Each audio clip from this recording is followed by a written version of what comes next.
Welcome back to Bargirl Baddies. Today's story isn't about a bar, a nightclub, or walking street. It's not about neon lights and lady drinks and the well-worn path of foreign men who fall for working girls in tourist districts. This is about something quieter, more insidious. The kind of scam that happens in broad daylight inside your own home while you're convinced you're building something real. This is about a man who thought hiring help would simplify his retirement, who confused gratitude for affection, proximity for intimacy, and ended up losing not just his savings, but his ability to trust his own judgment. His name is David Walsh, 57 years old, from Brisbane, Australia, and for 32 years he did everything right. He worked, saved, invested, planned meticulously for a retirement that would give him freedom and comfort in his final decades. He wasn't a risk-taker or a gambler. He was the kind of bloke who read the fine print, who contributed extra to his superannuation, who owned his home outright by the time he turned 50. When he arrived in Chiang Mai with $340,000 in his retirement account, he wasn't looking for love or companionship or validation. He was looking for peace, affordability, and maybe a housekeeper to make daily life a bit easier. Her name was Nim. She charged $5 a day to clean, cook, and manage his household. She was soft-spoken, hard-working, and seemed genuinely grateful for the work. Within 6 months, she'd moved into his spare bedroom. Within a year, she had access to his bank accounts and detailed knowledge of his financial situation. And by the time David realized what was happening, she was gone. And so was everything he'd spent 3 decades building. Drop a comment and let us know where you're watching from. And if you've ever trusted someone who turned your life upside down, hit that like button and subscribe. Because today's story is about the difference between helping someone and becoming their target, and how easily one can turn into the other when you're lonely enough to stop asking the right questions. Before Thailand entered my life, I was living what most people would consider a successful if unremarkable existence in Brisbane. I'd worked for the Queensland government as a civil engineer for 32 years, mostly on road infrastructure and public works projects. It wasn't glamorous work, but it was stable, well paid, and came with a solid superannuation package that grew steadily over 3 decades. I lived in a townhouse in Paddington that I'd bought in the 90s and paid off by 2015. 2 kids, both grown, one in Sydney working in finance, the other in Melbourne doing something with marketing that I never fully understood. We talked maybe 3 times a year, birthdays and Christmas mostly, the kind of relationship where everyone's polite but nobody's really present. My marriage ended 15 years ago. Her name was Susan, and we'd been together since our mid-20s, married for 23 years before she sat me down one evening and said she wasn't happy and hadn't been for a long time. There wasn't anyone else, she said. She just wanted something different from life, something that didn't involve being married to me. The divorce was civil, almost businesslike. We split everything fairly, sold the family home, divided the assets. She moved to the Gold Coast, and I bought the Paddington townhouse. The kids were already adults by then, so there wasn't any custody drama. It just ended, like a project reaching completion, and we both moved on. I threw myself into work after that, took on bigger projects, worked longer hours, saved aggressively because I didn't have anyone to spend money on anymore. The kids were independent. My social life was limited to work colleagues and the occasional beer after rugby matches, and honestly, I was fine with it.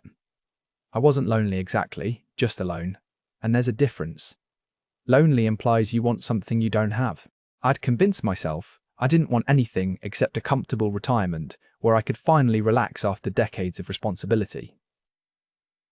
Retirement arrived in March of 2023, 3 months after my 56th birthday. There was a small party at the office, some speeches about my contributions to Queensland infrastructure, a plaque that's probably sitting in a storage box somewhere now. And then it was over. Suddenly, I had nothing but time and a superannuation payout of $340,000 that seemed like a fortune, until I started calculating how long it would actually last. If I stayed in Brisbane, paying $1,500 a week for the townhouse expenses, another few hundred for utilities and groceries, factoring in healthcare and the general cost of living in Australia, I was looking at maybe 12 to 15 years before the money ran out. Then what? The age pension wouldn't cover the lifestyle I'd built, and going back to work in my 70s wasn't appealing. I could downsize, move somewhere cheaper, but the whole calculation felt depressing. I'd worked my entire adult life, and this was the reward? Watching spreadsheets and trying to stretch my savings until I died? That's when the algorithm found me. I'd been watching YouTube one night, some documentary about infrastructure projects in Southeast Asia, and the next video that autoplayed was this Australian bloke in his early 60s sitting by a pool in Chiang Mai, talking about how he'd retired there 5 years ago and was living comfortably on $1,800 a month. Everything included. Nice apartment, eating out regularly, healthcare that was excellent and affordable, even a housekeeper who came 3 times a week. He looked relaxed, tanned, genuinely happy in a way I hadn't felt in years. I watched more videos, not the seedy stuff about nightlife and bar girls, but legitimate retirement content. Expats showing their monthly expenses, walking through their apartments, explaining the visa process, discussing healthcare options. Chiang Mai kept coming up as the gold standard for retirees. Lower cost than Bangkok, better weather than the south, a massive expat community so you wouldn't feel isolated, and infrastructure that actually worked. The more I researched, the more it made sense. The math was compelling. I could rent a modern apartment in a good area for $300 to $400 a month. Food costs would be a fraction of Brisbane, maybe $200 a month if I ate well. Healthcare was excellent and cheap, a fraction of what I pay in Australia even with private insurance. If I lived conservatively, I could do it on $1,500 a month easily, $1,800 if I wanted to live well. That meant my $340,000 could generate enough investment income to sustain me indefinitely, or at minimum stretch, for 25 to 30 years instead of 12. I spent 6 months researching obsessively. I joined expat Facebook groups, read forums, watched every video I could find about retiring in Thailand. I learned about the retirement visa requirements, how to open a Thai bank account, which areas of Chiang Mai were popular with expats, how to find housing, what to expect from Thai healthcare. I made spreadsheets comparing costs, calculated different scenarios, tried to identify every possible risk or complication. My kids thought I was having some kind of crisis.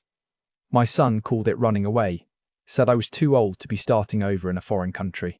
My daughter was more diplomatic, but clearly worried, asked if I'd really thought this through, whether I'd considered the isolation and culture shock. But neither of them offered an alternative. Neither said, come live near us, be part of our lives, we'll make sure you're not alone. They had their own families and careers. And I was just Dad, the reliable guy who'd always been fine on his own. In September 2023, I sold the Paddington townhouse. The Brisbane market was strong, and I got a good price, enough to pay off the remaining mortgage and add another $70,000 to my retirement fund. I consolidated everything into my Australian bank account, set up international transfer capabilities, bought comprehensive health insurance that covered me in Thailand, and booked a one-way ticket to Chiang Mai. The flight was long, Brisbane to Bangkok with a connection, then a short domestic flight north. I packed 2 large suitcases and a carry-on. Basically my entire life condensed into 100 kilos of luggage. As the plane descended into Chiang Mai, I looked out at the mountains surrounding the city, the mix of temples and modern buildings, the green everywhere, and felt something I hadn't felt in years. Not quite excitement, but possibility. The sense that maybe the next chapter didn't have to be about managing decline. Chiang Mai hit me like a warm bath after years of cold showers. The heat was intense, but not unpleasant. The air smelled like jasmine and street food, and everywhere I looked there was colour and life and movement. I'd booked a serviced apartment for the first month through Airbnb, a studio in the Niman area that cost $900 for 30 days. It was modern, clean, had air conditioning and fast Wi-Fi. Everything I needed while I figured out longer-term housing. The first week was overwhelming in the best way. I'd wake up with the sun, usually around 6 because of jet lag, and walk to a nearby coffee shop where other expats gathered. There was this whole community I hadn't known existed. Retirees and digital nomads and English teachers, mostly Western, but also Japanese and Korean and Chinese. People were friendly in a way Brisbane never was. Actually interested in your story, willing to share advice about navigating Thailand. I learned quickly that Niman was the trendy area, full of cafes and co-working spaces and younger crowds. For someone my age looking for something quieter, the areas around the old city or further out toward Hangdong made more sense. I spent 2 weeks looking at apartments, working with a rental agent who spoke perfect English, and finally found a 2-bedroom place in a small building near Chung Phuoc. Modern construction, furnished, pool and gym in the building, 10,000 baht a month, which was about $400 Australian. I signed a year lease and moved in mid-October. The apartment was perfect. Big windows, lots of light, a kitchen I could actually cook in, a spare bedroom for when the kids visited, though I knew they probably never would. I bought some basics, set up my laptop and monitors, established routines, morning coffee at a local shop, lunch at different restaurants to explore the food scene, afternoons working on a novel I'd always wanted to write, evenings watching Netflix or reading on the balcony. But within a month, the shine started wearing off. The daily tasks that seemed simple at first became tedious and time-consuming. Grocery shopping in markets where I couldn't read the labels or communicate beyond pointing. Cooking for one in a kitchen that suddenly felt too big. Cleaning an apartment that only I lived in. Laundry. Dishes. All the small maintenance of daily life that becomes exhausting when you're doing it alone in a foreign country where everything requires extra effort. I wasn't making real friends, just friendly acquaintances at the morning coffee shop. Conversations about visa runs and where to get good Western food and complaints about Thai drivers. Surface-level stuff that filled time but didn't actually connect. The novel I was supposedly writing remained stuck at chapter 2. The freedom I'd imagined felt more like aimlessness. I'd wake up with nothing required of me and no one expecting anything, and instead of feeling liberated, I felt untethered. That's when someone at the coffee morning mentioned hiring domestic help. It was completely normal here, they said. Most expats had someone come in a few times a week to clean, do laundry, maybe cook a meal or two. The locals needed the work, the expats needed the help, and the going rate was $5 to $7 a day for a few hours. It was a system that worked for everyone. The idea made me uncomfortable at first. I'd never had hired help in Australia, always did my own cleaning and cooking. It felt weird, almost colonial, having someone clean up after you. But I was also drowning in the tedium of maintaining a household alone. And the expats who had housekeepers seemed genuinely happy with the arrangement. They'd talk about their maids like extended family, people they'd known for years who made their lives easier and whom they supported in return. One of the regulars, an American guy named Frank who'd been in Chiang Mai for 8 years, gave me a phone number. His housekeeper's sister was looking for work, he said. Good woman, reliable, spoke some English, charged 200 baht for 3 hours, which was about $8 Australian. I could try her out, see if it worked, no commitment. I sat on the phone number for a week, telling myself I didn't need help, that I was perfectly capable of managing my own household. But the apartment was getting messier. I was eating out for every meal because I couldn't be bothered cooking, and the loneliness was starting to feel less like peaceful solitude and more like isolation. So I sent a message online, the app everyone used in Thailand, and asked if she was available. Her name was Nim. She could start the next day if I wanted. I said yes. She arrived at 9 in the morning on a Tuesday, knocked softly on my door, and stood there in simple clothes, dark pants and a pink polo shirt, holding a small bag that I assumed contained cleaning supplies.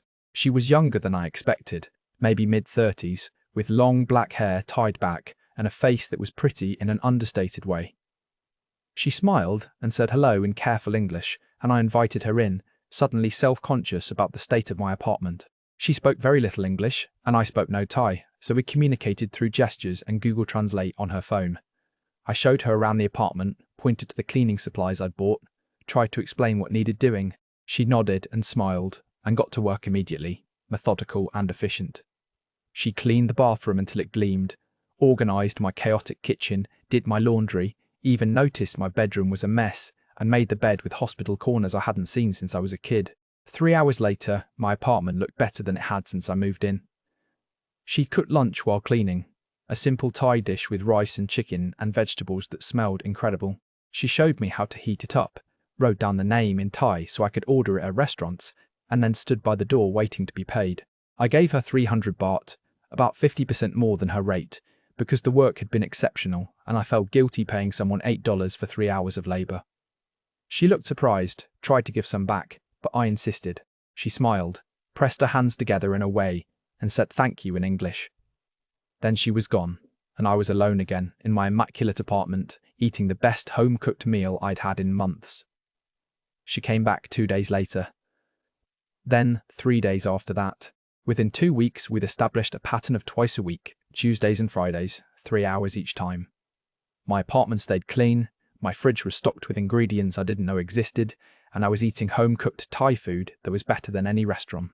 I started looking forward to those mornings, not just because of the help, but because Nim was pleasant company. She'd play Thai pop music softly while she worked, hum along sometimes. She'd show me photos of her daughter on her phone, a little girl maybe 7 or 8 years old, with her mother's smile. Through translation apps, I learned the basics. She was 34, single mother. The daughter lived with Nim's parents up in Chiang Mai province. The father had left when she got pregnant. Typical story, apparently. She worked several houses around Chiang Mai, saved everything she could, sent most of it home to support her daughter and parents. I started paying her more without her asking. 300 baht became 400, then 500. She protested each time, but I insisted, said the work was worth it, that I wanted to help. And I did want to help. She was working hard, doing good work, and I had money sitting in an Australian bank account earning interest I didn't need. What was a few extra dollars to me versus what it meant to her. After a month, I asked if she could come 3 times a week. She said yes. After 2 months, I asked about 5 times a week. She hesitated, said she had other clients, but I offered her a weekly salary of 3,000 baht if she prioritised my place. That was about 120 Australian dollars a week, probably more than she was making from all her other clients combined. She agreed. That's when things started to shift. She wasn't just my housekeeper anymore. She was there almost every morning, sometimes staying past her 3 hours, cooking dinner occasionally and eating with me when I asked her to stay. We'd sit at my small dining table with Google Translate between us, having these broken conversations that were half gesture, half translation, half laughter, at our inability to communicate properly. She taught me basic Thai phrases, how to say hello and thank you, and this is delicious. I taught her English words, helped her practice pronunciation. She'd show me photos of her daughter, videos of the little girl dancing or singing, and her whole face would light up with pride and longing. I asked when she'd last seen her, and through translation she said 3 months. Too expensive to travel to Chiang Mai, too much time away from work. Maybe next month, she said, always next month. My apartment stopped feeling empty when she was there. I'd wake up knowing she was coming and feel something that wasn't quite happiness, but wasn't loneliness either. The coffee morning crowd started to feel less necessary. Why sit with strangers making small talk when I could stay home and spend time with someone I was actually starting to know, even if that knowing was filtered through technology and limited vocabulary? Looking back now, I can see exactly when the boundaries dissolved, when she stopped being my employee and became something undefined, something I couldn't quite name because naming it would have required admitting what was actually happening. But in the moment, it felt natural, organic, like the simple progression of 2 people spending time together and finding comfort in each other's company. I didn't see the pattern emerging, didn't recognise that every conversation, every shared meal, every moment of connection was building something that had nothing to do with what I thought we were creating. I was lonely and she was there, and I mistook presence for partnership, gratitude for affection, and by the time I understood what was really happening, it was already far too late to protect myself. The shift from twice a week to 5 days a week happened so gradually that I didn't notice I was building my entire routine around her presence. Nim would arrive at 8:30 every morning, let herself in with the spare key I'd given her after the 3rd week, and by the time I stumbled out of my bedroom, she'd have coffee brewing and breakfast laid out. Not Western breakfast, but Thai style, rice soup or congee, or yesterday's dinner, reheated with a fried egg on top. I'd gotten used to it, actually preferred it to the toast and cereal I'd eaten for decades in Australia. We'd established this comfortable rhythm. She'd clean while I worked on my laptop at the dining table, responding to occasional emails from my old colleagues, or managing my Australian banking.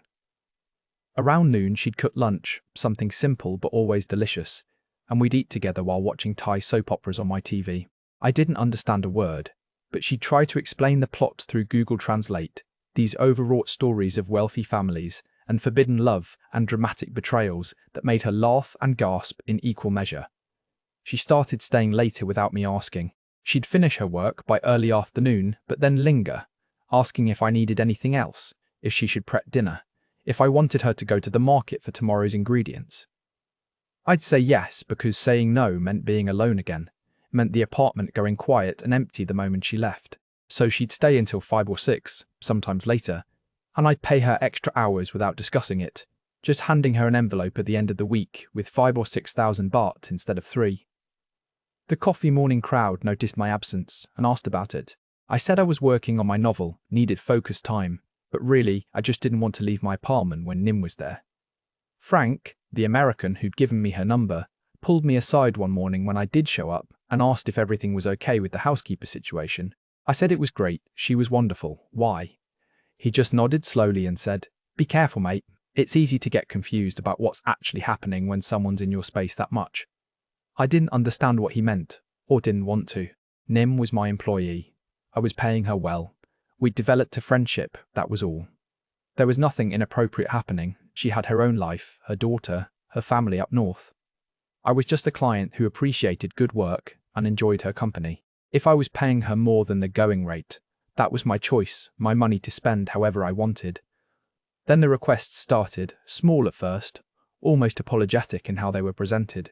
One morning, she showed me photos of school uniforms on her phone, explained through translation that her daughter needed new ones for the next semester.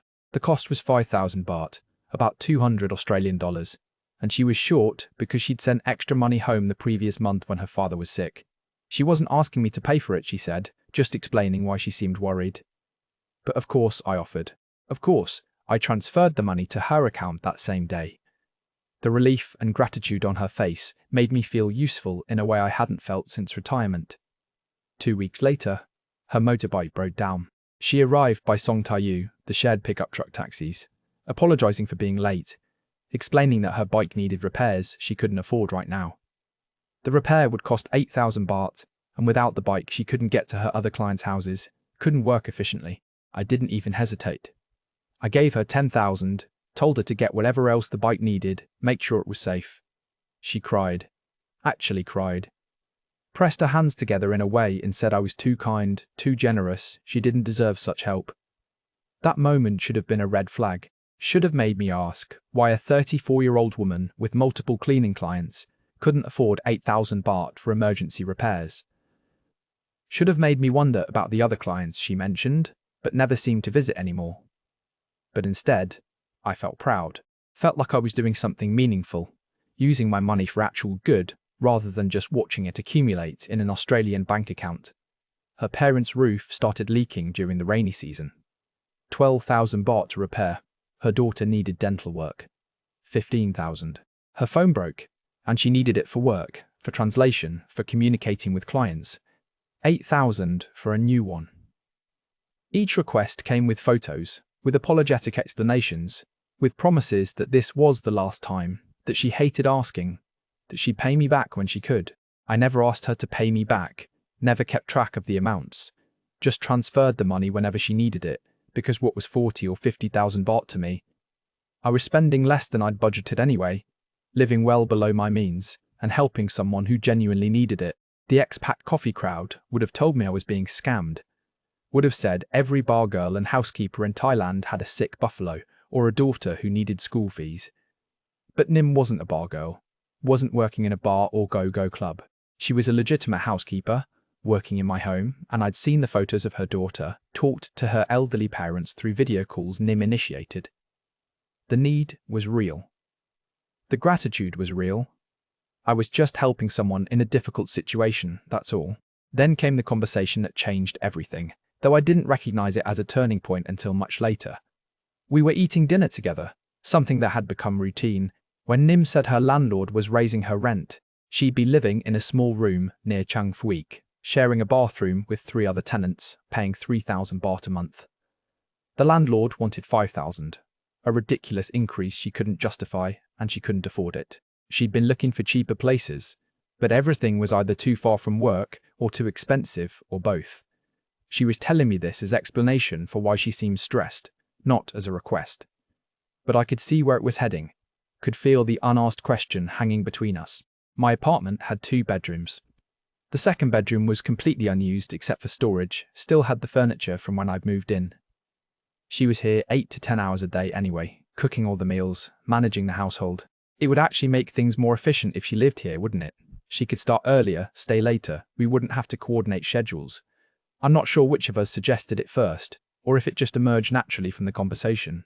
But somehow we arrived at the arrangement. She'd stay in the spare bedroom, just temporarily, until she found something affordable. A few weeks, maybe a month.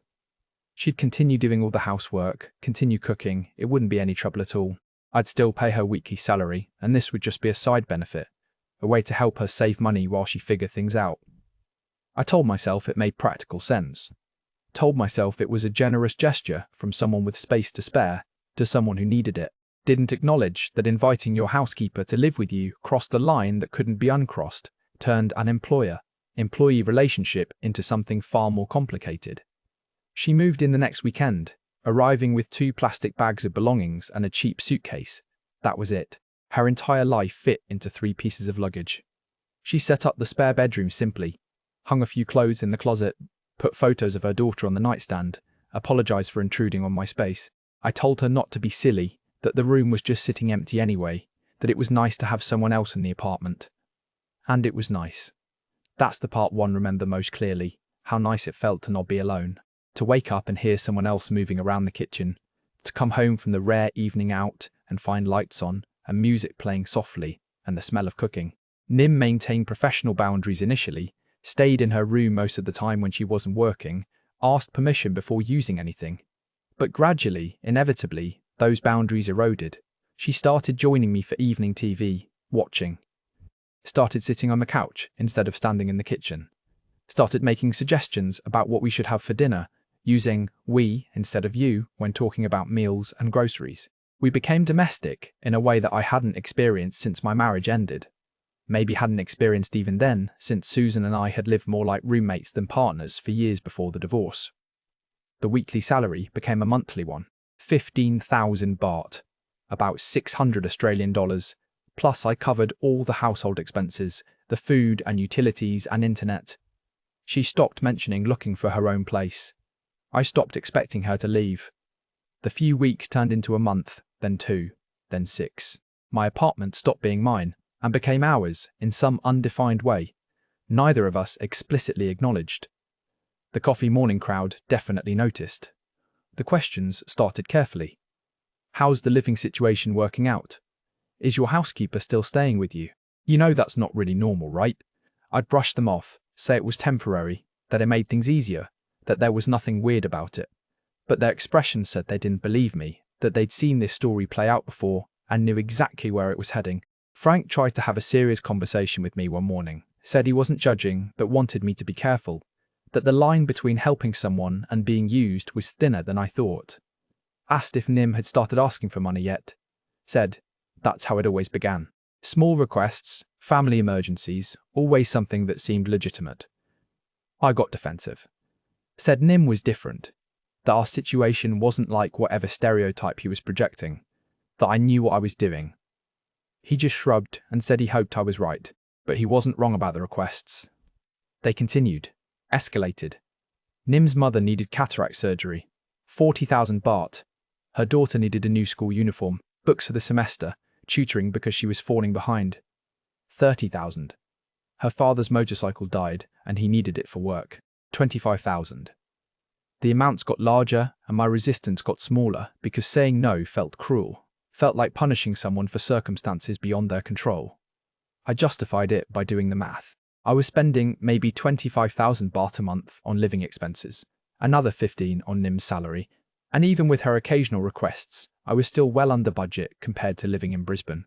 My retirement account remained untouched, generating modest returns, and these weren't frivolous expenses. They were helping a real person with real needs. That meant something, didn't it? That was the whole point of having money, to use it for good. Then came the conversation that should have ended everything but instead accelerated it. Nim sat me down one evening, serious and nervous, said she wanted to talk about something important. She'd been thinking, she said, about her future, about her daughter's future. She couldn't work as a housekeeper forever. Her body was getting older, her back hurt from cleaning, and what would she do when she couldn't work anymore? She needed something sustainable, something that could generate income long term. She wanted to start a business. A small food cart selling Thai snacks and drinks near one of the universities. She'd done research, found a good location, calculated the costs. She needed capital to get started. 150,000 baht for the cart, supplies, permits, initial inventory, about 6,000 Australian dollars. She'd pay me back from the profits, she promised, within a year, maybe less. And once it was established, she could hire someone to run it while she continued working for me, and eventually she'd have enough income to be independent, to not need my help anymore. The pitch was good, detailed. She showed me photos of similar carts, explained her menu, her target customers, her profit projections. And sitting there listening to her talk about independence and building something for herself, I wanted to believe it. Wanted to believe this wasn't a scam but a genuine opportunity, that I was investing in someone rather than just being used. I transferred 150,000 baht the next day, watched my retirement account drop by $6,000, and told myself it was fine, that I was helping create something sustainable, that this was the kind of meaningful use of money that justified having it in the first place. The food cart never materialized. Every week, there was a new delay. The location fell through. She was looking for another one. The permits were taking longer than expected. The supplier she'd lined up couldn't deliver. She'd figure it out soon, she promised. Just needed a bit more time. I didn't push hard, didn't demand proof or receipts or timelines, just accepted her explanations and waited. Meanwhile, the requests continued. Her daughter was accepted into a special English program at school, 20,000 baht per semester. Her mother fell and needed medical care. 35,000. Nim herself got sick, needed tests at the hospital, 15,000. Each time I transferred the money without much resistance, because what was I going to do? Say no? Watch her daughter lose educational opportunities? Let her mother suffer. We were living together at this point, sharing meals and evenings and domestic space. Saying no would have made the apartment unbearable. I started avoiding the coffee morning entirely. Couldn't face Frank's knowing looks or the other expats' barely concealed judgment. I told myself they didn't understand, that my situation was different, that Nim wasn't like the bargirls and scammers they were warning me about. But deep down, I was starting to suspect I'd crossed into territory I couldn't navigate my way out of, that I'd created a relationship built on financial dependency and convinced myself it was something more. Then Nim brought up the house. She'd been thinking about her parents, she said, about their old wooden house that was falling apart. They deserved something better, something safe and concrete. She'd found land in Chiang Mai, could build a small house for 170,000 baht. The problem was, foreigners couldn't own land in Thailand, so it would have to be in her name. But I'd always be welcome there, she said. It would be our place, a home for her family and for us, an investment in our future together. Our future together. That was the first time either of us had used language like that, the first explicit acknowledgement that whatever we were building was supposed to be permanent. And sitting there in the apartment we shared, looking at this woman who'd become the centre of my daily life, I wanted it to be true. Wanted to believe that 170,000 baht would buy security and partnership and a future that looked like more than just growing old alone. I transferred the money. 90% of my liquid savings, gone in a single transaction. But I told myself it was an investment. That I still had my principal in Australia, generating income. That this was building something real. Nim cried when she saw the confirmation, hugged me for the first time, said I was the best thing that had ever happened to her family. And for a moment, maybe a whole evening, I felt like I'd made the right choice. 2 weeks later, she said she needed to go to Chiang Mai to oversee the construction, make sure the builders were doing it right. She'd be gone maybe 3 or 4 days. She packed a small bag, kissed me on the cheek in a way that felt affectionate and strange, promised to send photos of the progress. I watched her leave in a taxi and felt uneasy in a way I couldn't articulate, like I'd just made a terrible mistake but couldn't identify what it was. The first day she sent photos. Land cleared, materials delivered, workers starting the foundation. The second day, nothing. I sent messages asking how it was going. No response. Third day, still nothing. Her Line account showed she'd been active but wasn't reading my messages. Fourth day, I tried calling. The number was disconnected. Her Line profile disappeared. Her Facebook went dark. I sat in my empty apartment, staring at my phone, feeling something cold settle in my stomach. I checked my bank account. $340,000 when I arrived in Thailand 18 months ago. Now it showed $72,000. I'd transferred $268,000. Most of it in the last 6 months. Most of it to Nim. I booked a bus to Chiang Mai the next morning.